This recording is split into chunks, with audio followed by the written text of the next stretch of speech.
പ്രിയപ്പെട്ട വിദ്യാർത്ഥികളെ, Kerala university BCom commerce computer application വിദ്യാർത്ഥികളുടെ 3ാം സെമസ്റ്റർ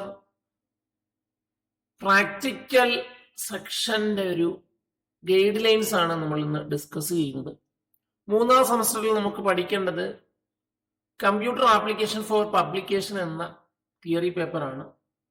ഈ ഒരു പേപ്പറിന്റെ പ്രാക്ടിക്കൽ സെക്ഷനാണ് നമ്മൾ ഇന്ന് ഡിസ്കസ് ചെയ്യുന്നത്. ഇന്ന് ഈ ഒരു സെക്ഷനിൽ പ്രാക്ടിക്കലോട്ട് അസോസിയേറ്റ് ചെയ്യുന്ന ഗൈഡ് ലൈൻസ്, പ്രാക്ടിക്കലിന്റെ മാർക്ക് ഡിസ്ട്രിബ്യൂഷൻ, പ്രീവിയസ് പ്രാക്ടിക്കൽ ചോദ്യങ്ങളും അവയുടെ അനുബന്ധ ടിപ്സുകളാണ് ഇന്ന് ഈ ഡിസ്കഷനകത്ത് ഉൾപ്പെടുത്തിയിരിക്കുന്നത്. ഈ ഒരു ഡിസ്കഷനിൽ പ്രാക്ടിക്കലിന് ചോദിക്കാൻ സാധ്യതയുള്ള വൈവ ചോദ്യങ്ങളും ഡിസ്കസ് ചെയ്യുന്നു.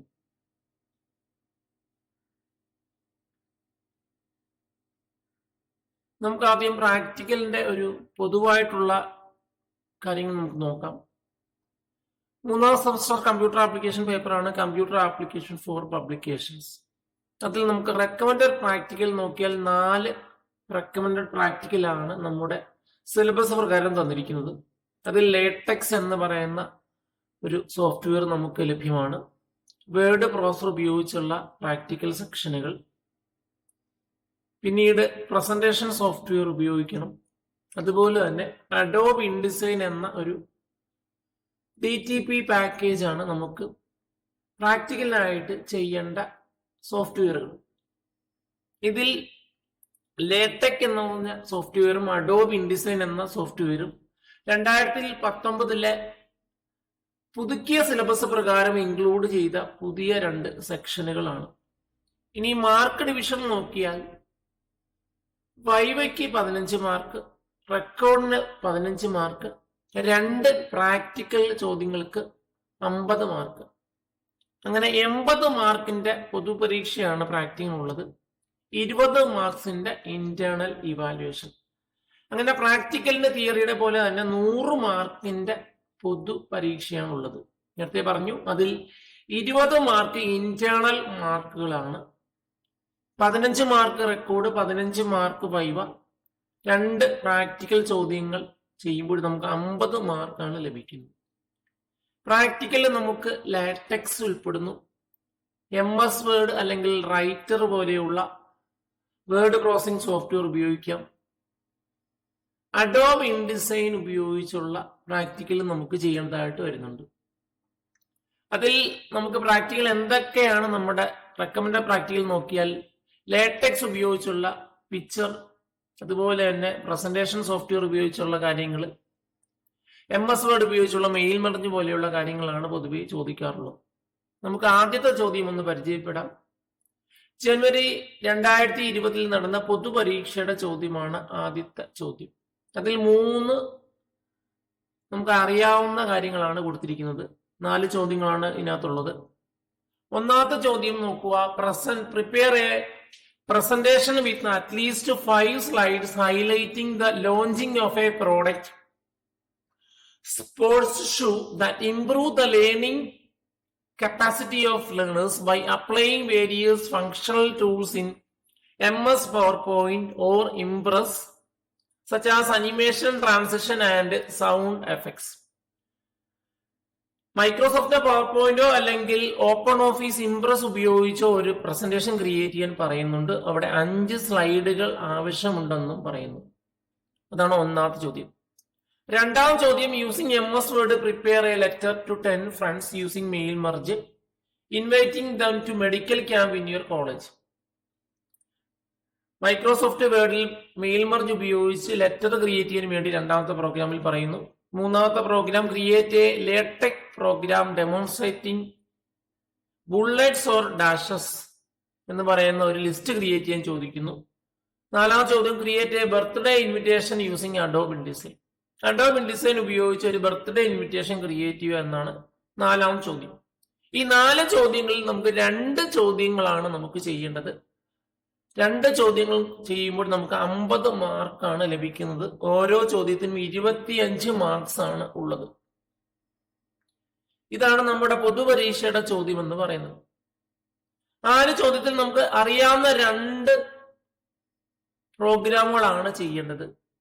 ഏതൊരു ചോദ്യം എടുത്താലും അതിൽ മെയിൽ മെർജ് എന്ന് പറയുന്ന വളരെ ഇമ്പോർട്ടന്റ് ആയ ഒരു സെക്ഷനാണ്. അതുപോലെ തന്നെ പവർ പോയിന്റ് ചെയ്യുക, അതിൽ 5 സ്ലൈഡുകളാണ് ക്രിയേറ്റ് ചെയ്യാനായിട്ട് പറയുന്നത്. ഈ രൂപത്തിലായിരിക്കും പലപ്പോഴും നമ്മുടെ പൊതുപരീക്ഷയുടെ പ്രാക്ടിക്കൽ ചോദ്യങ്ങൾ. 1.5 മണിക്കൂറാണ് നമുക്ക് ഈ ഒരു ചോദ്യത്തിനായിട്ട് ലഭിക്കുന്ന സമയ ദൈർഘ്യം. അവിടെ പറയുന്നുണ്ട് answer any 2 questions, each question carries 25 marks എന്ന് പറയുന്നു. 2 ചോദ്യങ്ങൾ ചെയ്യണം. അതിൽ 2 ചോദ്യങ്ങൾ ചെയ്യുമ്പോൾ നമുക്ക് 50 മാർക്സ് ആണ് ലഭിക്കുന്നത്. സാധാരണഗതിയിൽ ഈ ചോദ്യങ്ങൾ ചെയ്ത് ഔട്ട്പുട്ട് എക്സ്റ്റേണൽ എക്സാമിനെ വിളിച്ച് കാണിച്ച് ആവശ്യമുള്ള പ്രൊസീജിയർ എഴുതി ആണ് ഈ ഒരു 50 മാർക്സിന്റെ പ്രാക്ടിക്കൽ സെക്ഷൻ നമ്മൾ കംപ്ലീറ്റ് ചെയ്യുന്നത്. അതിൽ തന്നെ നമുക്ക് 15 മാർക്സിന്റെ റെക്കോർഡും 15 മാർക്കിന്റെ വൈവയും കൂടി ഉൾപ്പെടുമ്പോൾ 80 മാർക്സ് ആണ് നമ്മുടെ പ്രാക്ടിക്കൽ പൊതു പരീക്ഷ എന്ന് പറയുന്നത്. അതിൽ 4 സെക്ഷനുകളായിട്ടാണ്, 4 ചോദ്യങ്ങളായിട്ടാണ് പലപ്പോഴും ഈ ഒരു പ്രാക്ടിക്കൽ ചോദ്യം നമുക്ക് ലഭിക്കുന്നത്. അതിൽ പവർ പോയിന്റ് അല്ലെങ്കിൽ ഇംപ്രസ് ഉപയോഗിച്ച് ചെയ്യുന്ന ഒരു പ്രസന്റേഷൻ സോഫ്റ്റ്വെയർ പ്രസന്റേഷൻ ഉൾപ്പെടുന്നു. അതുപോലെ തന്നെ മൈക്രോസോഫ്റ്റ് വേർഡിന്റെ ടേബിൾസ് അല്ലെങ്കിൽ ലെറ്റേഴ്സ് പോലെയുള്ള കാര്യങ്ങൾ ഉൾപ്പെടുന്ന ഒരു ചോദ്യം ലഭിക്കും. അതുപോലെ തന്നെ മെയിൽ മെർജും ഇമ്പോർട്ടന്റ് ആയ ഒരു ചോദ്യമാണ്. 3ാമത്തെ ചോദ്യം മിക്കപ്പോഴും ലേറ്റക്സ് ഉപയോഗിച്ചുള്ള ഒരു ചോദ്യമായിരിക്കാം. ഇവിടെ ഒരു ലിസ്റ്റ് ക്രിയേറ്റ് ചെയ്യാനാണ് ചോദിച്ചിരിക്കുന്നത്. ഇനി 2ാം ചോദ്യം നമുക്കൊന്ന് പരിചയപ്പെടാം. Prepare A presentation with 5 slides highlighting the launching of mobile phone that improves the learning capability of students. നേരത്തെ ചോദ്യം കണ്ട പോലെ തന്നെ മൈക്രോസോഫ്റ്റ് പവർ പോയിന്റ് അല്ലെങ്കിൽ ഇംപ്രസ് ഉപയോഗിച്ച് ഒരു പ്രസന്റേഷൻ ക്രിയേറ്റ് ചെയ്യുമ്പോൾ തന്നെ അതിൽ അനിമേഷനും ട്രാൻസിഷനും ഉൾപ്പെടുത്തുന്നു. അതുപോലെ 2ാമത്തെ ചോദ്യം മെയിൽ മെർജ് ഉപയോഗിച്ച് നിങ്ങളുടെ ഫ്രണ്ട്സിന് ലെറ്റർ അയക്കുക. 3ാമത്തെ ചോദ്യം ലേറ്റക്സിൽ ഒരു ഓർഡേർഡ് ലിസ്റ്റ് അല്ലെങ്കിൽ അൺഓർഡർഡ് ലിസ്റ്റ് ക്രിയേറ്റ് ചെയ്യുക എന്നൊരു ചോദ്യമാണ്. 4ാമത്തെ ചോദ്യം അഡോബ് ഇൻഡിസൈൻ ഉപയോഗിച്ചുള്ള ഒരു ചോദ്യമാണ്. ഇങ്ങനെ 4 ചോദ്യങ്ങളാണ് നമ്മുടെ പൊതുപരീക്ഷയ്ക്ക് ഉള്ളത്. അതിൽ നമ്മൾ പവർ പോയിന്റ് ചെയ്യുമ്പോൾ നമ്മൾ മനസ്സിലാക്കേണ്ടത് 5 സ്ലൈഡെങ്കിലും മിനിമം നമ്മുടെ പ്രസന്റേഷനിൽ ഉൾപ്പെടുത്തണം. അതുപോലെ തന്നെ അനിമേഷൻ ആവശ്യമാണ്. അതുപോലെ തന്നെ ട്രാൻസിഷനുകൾ കൊടുക്കുക, സൗണ്ട് എഫക്ട്സുകളും അനുയോജ്യമായ ഇമേജുകളും ഉപയോഗിച്ച് നമ്മുടെ പ്രസന്റേഷനെ ഒന്ന് മോഡിഫൈ ചെയ്ത് അട്രാക്റ്റീവ് രൂപത്തിലോട്ട് കൺവേർട്ട് ചെയ്യുക. കാരണം ഓരോ സെക്ഷനും ഒരു നിശ്ചിതമായ മാർക്കാണ് ഉള്ളത്. ഇവിടെ 1ാമത്തെ ചോദ്യം നോക്കിയാൽ പ്രസന്റേഷൻ തന്നെ 3 സെക്ഷൻ പറയുന്നുണ്ട്. അനിമേഷൻ ഉൾപ്പെടുത്തുക, ട്രാൻസിഷനുകൾ ഉൾപ്പെടുത്തുക, അനുയോജ്യമായ സൗണ്ടും ഇമേജും ഉൾപ്പെടുത്തുക. അങ്ങനെ ഒരു പ്രസന്റേഷൻ ക്രിയേറ്റ് ചെയ്യുമ്പോൾ ഇത്തരം കാര്യങ്ങളാണ് നമ്മുടെ മനസ്സിൽ ഇരിക്കേണ്ടത്. ഇനി 2ാം ചോദ്യം നോക്കുക. Using MS word prepare a letter to your friends using mail merge.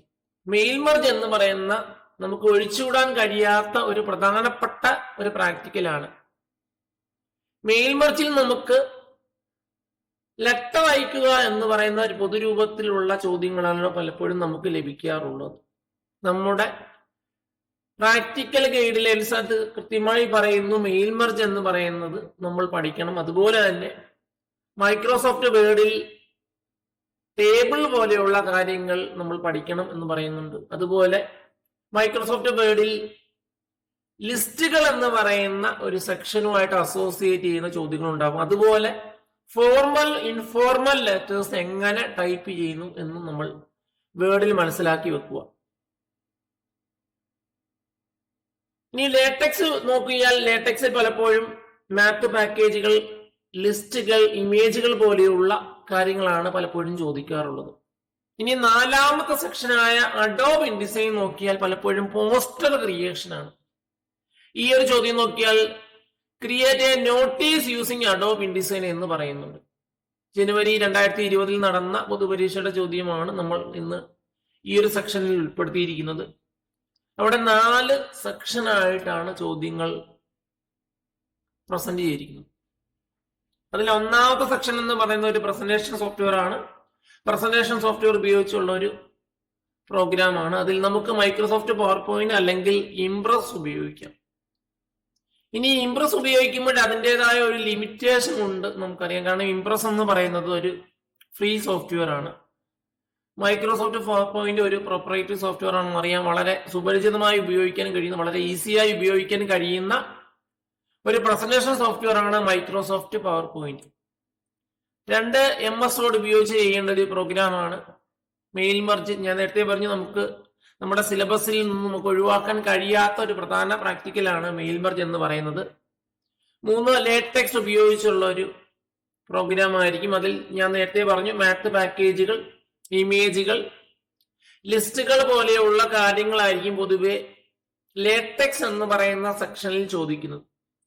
4ാം സെക്ഷനിൽ അഡോബ് ഇൻഡിസൈൻ ആണ്. പുതുക്കിയ സിലബസ് പ്രകാരമാണ് അഡോബ് ഇൻഡിസൈൻ ഉൾപ്പെടുത്തിയിരിക്കുന്നത്. നേരത്തെ ഒരു ഓൾഡ് സിലബസ് അല്ലെങ്കിൽ പഴയ സിലബസിൽ പേജ് മേക്കർ ആയിരുന്നു. അല്ല, പേജ് മേക്കറിന് പകരം അഡോബ് ഇൻഡിസൈൻ വന്നു. ലേറ്റക്സ് എന്ന് പറയുന്ന ഒരു പുതിയ പാക്കേജ് കൂടി ഇൻട്രൊഡ്യൂസ് ചെയ്തു. ഇതാണ് നമ്മുടെ സിലബസിൽ, പ്രാക്ടിക്കൽ സിലബസിൽ ഉണ്ടായ മാറ്റം. നമുക്കിനി വൈവ ചോദ്യങ്ങൾ നോക്കാം. ഇതിൽ ആദ്യം നമ്മൾ ഡിസ്കസ് ചെയ്യുന്നത് മൈക്രോസോഫ്റ്റ് വേർഡുമായി അസോസിയേറ്റ് ചെയ്യുന്ന വൈവ ചോദ്യങ്ങളാണ്. 1ാം ചോദ്യം, what is MS word? MS word is A word processor. Microsoft ഓഫീസിന്റെ പാക്കേജിന്റെ കൂടെ ലഭ്യമാവുന്ന ഒരു വേർഡ് പ്രോസസിംഗ് സോഫ്റ്റ്വെയർ ആണ് MS വേർഡ് എന്ന് പറയുന്നത്. MS വേർഡിന് പകരമായി ഉപയോഗിക്കുന്നത് ഓപ്പൺ ഓഫീസ് റൈറ്റർ ആണ്. ഇനി MS വേർഡും റൈറ്ററും തമ്മിലുള്ള വ്യത്യാസം എന്ന് പറയുന്നത്, മൈക്രോസോഫ്റ്റ് വേർഡ് എന്ന് പറയുന്ന ഒരു പ്രൊപ്പറേറ്ററി സോഫ്റ്റ്വെയറും റൈറ്റർ എന്ന് പറയുന്നത് ഒരു ഫ്രീ സോഫ്റ്റ്വെയറുമാണ്. ഇത് കൃത്യമായി നമ്മൾ മനസ്സിലാക്കി വെക്കുക. കാരണം വൈവയ്ക്ക് പലപ്പോഴും പല രൂപത്തിലുള്ള ചോദ്യങ്ങൾ ലഭിക്കാറുണ്ട്. നമ്മുടെ പ്രാക്ടിക്കലുമായിട്ട് അസോസിയേറ്റ് ചെയ്യുന്ന ചോദ്യങ്ങളാണ് പലപ്പോഴും പരീക്ഷയ്ക്ക് ചോദിക്കാറുള്ളത്. നമുക്കറിയാവുന്നതാണ് 15 മാർക്കാണ് നമ്മുടെ വൈവയ്ക്കുള്ള മാർക്ക് ഡിസ്ട്രിബ്യൂഷൻ. 2ാം ചോദ്യം, what is the extension of MS word? MS വേർഡിന്റെ എക്സ്റ്റൻഷൻ വളരെ സിമ്പിൾ ആയതും നമുക്ക് പ്രതീക്ഷിക്കാവുന്നതുമായ ചോദ്യമാണ്. മൈക്രോസോഫ്റ്റ് വേർഡിന്റെ എക്സ്റ്റൻഷൻ, മൈക്രോസോഫ്റ്റ് വേർഡിന്റെ എക്സ്റ്റൻഷൻ ആണ് .docx. ശ്രദ്ധിക്കുക, .docx ആണ് മൈക്രോസോഫ്റ്റ് വേർഡിന്റെ എക്സ്റ്റൻഷൻ. ഇനി 3ാം ചോദ്യം, വാട്ട് ഈസ് മെയിൽ മർജ്? ഞാൻ നേരത്തെ പറഞ്ഞു, മെയിൽ മർജ് നമുക്ക് ഒരിക്കലും ഒഴിവാക്കാൻ കഴിയാത്ത ഒരു പ്രാക്ടിക്കൽ സെക്ഷനാണ്. മെയിൽ മർജ് എന്ന് പറഞ്ഞാൽ, mail merge is a feature which allows to send multiple letters to recipients at the same time. ഒന്നിൽ കൂടുതൽ വ്യക്തികൾക്ക് ഒരേ സമയം കസ്റ്റമൈസ്ഡ് ആ ലെറ്റർ സെൻഡ് ചെയ്യാൻ വേണ്ടി ഉപയോഗിക്കുന്ന ഒരു ഫീച്ചറാണ് മെയിൽ മർജ് എന്ന് പറയുന്നത്. MS വേർഡിൽ ലഭ്യമായ ഒരു ഫീച്ചറാണ് മെയിൽ മർജ്. ഇനി 4ാം ചോദ്യം, what is find and replace? വളരെ സുപരിചിതമായ ഒരു ചോദ്യമാണ്. ഫൈൻഡ് ആൻഡ് റീപ്ലേസ് പലപ്പോഴും തിയറി പരീക്ഷയ്ക്കും ഈ ഒരു ചോദ്യം നമുക്ക് ലഭിക്കാറുണ്ട്. Find and replace allows to replace a word with a new word or sentence. ഒരു വാക്കിനെ മറ്റൊരു വാക്കുകൊണ്ട് റീപ്ലേസ് ചെയ്യാൻ വേണ്ടി യൂസ് ചെയ്യുന്ന ഒരു ഫീച്ചറാണ്, MS വേർഡിൽ ലഭ്യമായ ഒരു ഫീച്ചറാണ് ഫൈൻഡ് ആൻഡ് റീപ്ലേസ്. 5ാം ചോദ്യം, വാട്ട് ഈസ് തെസോറസ്? വളരെ റിപ്പീറ്റ് ചെയ്യുന്ന ഒരു ചോദ്യമാണ്. പലപ്പോഴും തിയറി പരീക്ഷയ്ക്ക് നമ്മൾ നോക്കിയാൽ ഈ ഒരു ചോദ്യം പലപ്പോഴും പല വർഷങ്ങളിലും ചോദിക്കുന്നതായിട്ട് കാണുന്നു. Thesaurus is a tool which allows to display words with similar meaning. ഒരേ മീനിങ് ഉള്ള വാക്കുകൾ ഡിസ്പ്ലേ ചെയ്യാൻ വേണ്ടി യൂസ് ചെയ്യുന്ന ഒരു ടൂളാണ് തെസോറസ്. 6ാം ചോദ്യം, what is PowerPoint? PowerPoint is a presentation software which allows to create attractive presentation. Presentation create ചെയ്യാൻ വേണ്ടി യൂസ് ചെയ്യുന്ന ഒരു പ്രസന്റേഷൻ സോഫ്റ്റ്വെയർ ആണ് പവർ പോയിന്റ്. മൈക്രോസോഫ്റ്റ് ഓഫീസിന്റെ കമ്പോണന്റ് ആണ് പവർ പോയിന്റ്. 7ാം ചോദ്യം, what is the extension of PowerPoint? .ppt എന്നാണ് പവർ പോയിന്റ് എക്സ്റ്റൻഷൻ. നമുക്ക് ഇത്തരം എക്സ്റ്റൻഷനുകൾ നമ്മൾ പഠിച്ചു വെക്കുക. കാരണം പലപ്പോഴും ചോദ്യകർത്താവ് ആയിട്ട് വരുന്ന ടീച്ചർ പലപ്പോഴും ഇത്തരം ചോദ്യങ്ങൾ ചോദിക്കാം. എക്സ്റ്റൻഷനുകൾ നേരത്തെ നമ്മൾ കണ്ടു, മൈക്രോസോഫ്റ്റ് വേർഡിന്റെ എക്സ്റ്റൻഷൻ .docx എന്നാണ് ഞാൻ പറഞ്ഞത്. ഇവിടെ പവർ പോയിന്റ് എക്സ്റ്റൻഷൻ ആണ് .ppt. പവർ പോയിന്റിനെ കുറിച്ച് നമുക്ക് അറിയാവുന്ന കാര്യങ്ങളാണ്. It is a presentation software. It is a component of Microsoft Word. ഇനി പവർ പോയിന്റ് പകരമായി യൂസ് ചെയ്യുന്ന ഒരു സോഫ്റ്റ്വെയർ ആണ് ഇംപ്രസ്. ഇംപ്രസ് എന്ന് പറയുന്ന ഒരു ഓപ്പൺ ഓഫീസ് പാക്കേജിന്റെ കൂടെ വരുന്ന ഒരു പ്രസന്റേഷൻ സോഫ്റ്റ്വെയർ ആണ് ഇംപ്രസ്. 8ാം ചോദ്യം, വാട്ട് ഈസ് സ്ലൈഡ് ട്രാൻസിഷൻ? വളരെ നിലവാരം പുലർത്തുന്ന ഒരു ചോദ്യമാണ് slide transition. Slide transition takes place when one slide changes to other. ഒരു സ്ലൈഡ് മറ്റൊരു സ്ലൈഡിലോട്ട് മാറുന്ന ആ ഒരു ചേഞ്ച് ആണ് ട്രാൻസിഷൻ എന്ന് പറയുന്നത്. അതിനെ നമ്മൾ സ്ലൈഡ് ട്രാൻസിഷൻ എന്ന് പറയുന്നു. കാരണം ഒരു പ്രസന്റേഷനിൽ സ്ലൈഡുകൾ ഉൾപ്പെടുത്തിയാണ് നമ്മൾ ചെയ്യുന്നത്. 5 സ്ലൈഡുകളൊക്കെ നമ്മൾ നേരത്തെ കണ്ടു. 5 സ്ലൈഡുകൾ ക്രിയേറ്റ് ചെയ്യുക, ഒരു പ്രസന്റേഷൻ ക്രിയേറ്റ് ചെയ്യുക പോലെയുള്ള ചോദ്യത്തിനകത്ത് നമ്മൾ കണ്ടു. അങ്ങനെ ഒരു പ്രസന്റേഷനകത്ത് മൾട്ടിപ്പിൾ സ്ലൈഡുകൾ ഉൾപ്പെടുന്നു. സ്ലൈഡ് മാറുന്ന ആ ഒരു അവസ്ഥയാണ് നമ്മൾ സ്ലൈഡ് ട്രാൻസിഷൻ എന്ന് വിളിക്കുന്നത്. ഇനി 9ാം ചോദ്യം, what are the common animations in power point? വളരെ നിലവാരം ഉള്ള ഒരു ചോദ്യമാണ്. പവർ പോയിന്റിലെ കോമൺ അനിമേഷൻ ഏതൊക്കെയാണ്? പവർ പോയിന്റിൽ 4 അനിമേഷൻ ആണ് ലഭ്യമായിട്ടുള്ളത്. Entrance, emphasis, exit and motion path. അങ്ങനെ 4 തരം അനിമേഷൻ ആണ് പവർ പോയിന്റിൽ ഉപയോഗിക്കുന്നത്. 10ാം ചോദ്യം, how many views are there in MS Word? MS Wordലെ വ്യൂസ് ഏതൊക്കെയാണെന്നാണ് ചോദ്യം. MS Wordൽ പൊതുവെ നമുക്ക് വ്യത്യസ്തമായ വ്യൂസ് ലഭ്യമാണ്. 5 വ്യത്യസ്തമായ വ്യൂസ് ആണ് നമുക്ക് ലഭ്യമായിട്ടുള്ളത്. Web layout view, print layout view, outline view, standard view and reading view എന്ന് പറയുന്ന 5 വ്യത്യസ്തമായ വ്യൂ ആണ് നമുക്ക് MS Wordൽ ലഭ്യമായിട്ടുള്ളത്. അതിൽ ഡിഫോൾട്ട് വ്യൂ എന്ന് പറയുന്നത് സ്റ്റാൻഡേർഡ് വ്യൂ എന്ന് പറയുന്നു.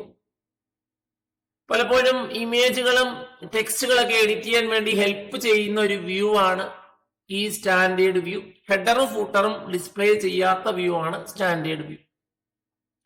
ഇനി 11th question, which shortcut key is used to start and exit from slide show? പലപ്പോഴും പവർ പോയിന്റ് ചോദ്യങ്ങൾ പ്രാക്ടിക്കൽ ചെയ്യുന്ന സ്റ്റുഡൻസിന് ലഭിക്കുന്ന ഒരു ചോദ്യമാണ്. പവർ പോയിന്റ് സ്റ്റാർട്ട് ചെയ്യാനും പവർ പോയിന്റ് പ്രസന്റേഷൻ എൻഡ് ചെയ്യാൻ വേണ്ടി യൂസ് ചെയ്യുന്ന ഷോർട്ട് കട്ട് ഏത് എന്നാണ് ചോദ്യം. F5 എന്ന ഫംഗ്ഷൻ കീ ഉപയോഗിച്ചാണ് പവർ പോയിന്റ് പ്രസന്റേഷൻ സ്റ്റാർട്ട് ചെയ്യുന്നത്. എസ്കേപ്പ് കീ പ്രസ് ചെയ്യുമ്പോൾ ഈ ഒരു സ്ലൈഡ് ഷോ അവസാനിക്കുന്നു. So the function key F5 is used to start the slideshow of a PowerPoint presentation, and the escape key is used to exit the slideshow. Slideshow exit ചെയ്യാൻ escape key ഉപയോഗിക്കുമ്പോൾ പ്രസന്റേഷന്റെ slide show start ചെയ്യാൻ വേണ്ടി F5 എന്ന function key ആണ് ഉപയോഗിക്കുന്നത്. 12ാമത്തെ ചോദ്യം, what is A slide sorter view എന്നൊരു ചോദ്യം. ഇതൊരു പവർ പോയിന്റുമായിട്ട് അസോസിയേറ്റ് ചെയ്യുന്ന ചോദ്യമാണ്. MS Wordലെ പോലെ തന്നെ വ്യത്യസ്തമായ വ്യൂസ് നമ്മുടെ പവർ പോയിന്റിൽ ലഭ്യമാണ്. അതിൽ ഒരു പ്രധാനപ്പെട്ട വ്യൂ ആണ് slide sorter view. Slide sorter view allows the user to see the slides in a presentation. ഒരു പ്രസന്റേഷനിലെ സ്ലൈഡുകളെ നമുക്ക് കണ്ട് അതിനെ സോർട്ട് ചെയ്യാനും ഓർഗനൈസ് ചെയ്യാനും വേണ്ടി ഹെൽപ്പ് ചെയ്യുന്ന ഒരു വ്യൂ ആണ് സ്ലൈഡ് സോർട്ടർ വ്യൂ. അങ്ങനെ പ്രസന്റേഷനിലെ എല്ലാ സ്ലൈഡുകളെയും ഡിസ്പ്ലേ ചെയ്യുന്ന വ്യൂ ആണ് slide sorter view. So slide sorter view allows to display the slides in a presentation. 13ാം ചോദ്യം, explain what is Adobe InDesign. Adobe InDesign is a desktop publishing software. Page മേക്കറിന് പകരമായി ഉപയോഗിക്കുന്ന ഒരു desktop publishing software ആണ് Adobe InDesign. 14ാം ചോദ്യം, mention what are the tools available in Adobe InDesign.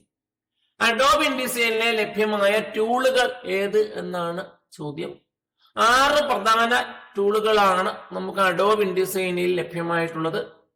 അതിൽ selection ടൂളുകൾ ഉൾപ്പെടുന്നു, ഡ്രോയിങ് ടൂളുകൾ ഉൾപ്പെടുന്നു, ട്രാൻസ്ഫോം ടൂളുകൾ ഉൾപ്പെടുന്നു, വ്യൂ ടൂളുകൾ ഉൾപ്പെടുന്നു, കളർ പിക്കർ ടൂൾ ഉൾപ്പെടുന്നു, വിൻഡോ വ്യൂ ബട്ടൺ എന്ന ടൂൾ ഉൾപ്പെടുന്നു. നേരത്തെ നമ്മൾ കണ്ടു Adobe InDesign is a desktop publishing software which is used as an alternative to PageMaker. പേജ്മേക്കറിന് പകരമായി ഉപയോഗിക്കുന്ന ഒരു പബ്ലിഷിംഗ് സോഫ്റ്റ്വെയർ ആണ് അഡോബ് ഇൻഡിസൈൻ. അഡോബ് ഇൻഡിസൈൻ ഉപയോഗിച്ച് നമുക്ക് ബുക്സ്, പോസ്റ്റേഴ്സ്, ബുക്ക്ലെറ്റുകൾ, ബ്രൗഷേഴ്സ് പോലെയുള്ള കാര്യങ്ങൾ ക്രിയേറ്റ് ചെയ്യാൻ വേണ്ടി നമുക്ക് അഡോബ് ഇൻഡിസൈൻ ഹെൽപ്പ് ചെയ്യും. അഡോബ് ഇൻഡിസൈനിൽ വ്യത്യസ്തമായ ടൂളുകൾ ഉൾപ്പെടുന്നു. അതിൽ വളരെ ഇമ്പോർട്ടന്റ് ആയ ടൂളാണ് സെലക്ഷൻ ടൂൾ എന്ന ടൂൾ. ടെക്സ്റ്റുകൾ, ഇമേജുകൾ പോലെയുള്ള കാര്യങ്ങളെ സെലക്ട് ചെയ്യാൻ വേണ്ടിയാണ് സെലക്ഷൻ ടൂൾ ഉപയോഗിക്കുന്നത്. ടെക്സ്റ്റ് ക്രിയേറ്റ് ചെയ്യാൻ വേണ്ടി യൂസ് ചെയ്യുന്ന ടൂളാണ് ടെക്സ്റ്റ് ടൂൾ. അതുപോലെ തന്നെ rotate tool, scale tool, zoom എന്ന ടൂൾ ലഭ്യമാണ്. ട്രാൻസ്ഫോം ടൂൾ എന്ന് പറയുന്ന ടൂളിലാണ് ഇത് നമ്മൾ പ്ലേസ് ചെയ്യുന്നത്. നാവിഗേഷൻ ടൂളുകൾ ഉണ്ട്. അതുപോലെ കളർ പിക്കർ ടൂൾസ് ഉൾപ്പെടുന്നു. വ്യൂ എന്ന് പറയുന്ന ലഭ്യമായ ഒരു പ്രധാനപ്പെട്ട ടൂളാണ്. പേസ്റ്റ് ബോർഡ് വ്യൂ ചെയ്യാൻ വേണ്ടി യൂസ് ചെയ്യുന്ന ഒരു ടൂളാണ്. ഇനിയും നമുക്ക് മൈക്രോസോഫ്റ്റ് വേർഡിലെ പ്രധാനപ്പെട്ട കീബോർഡ് ഷോർട്ട് കട്ട്സ് ഒന്ന് പരിചയപ്പെടാം.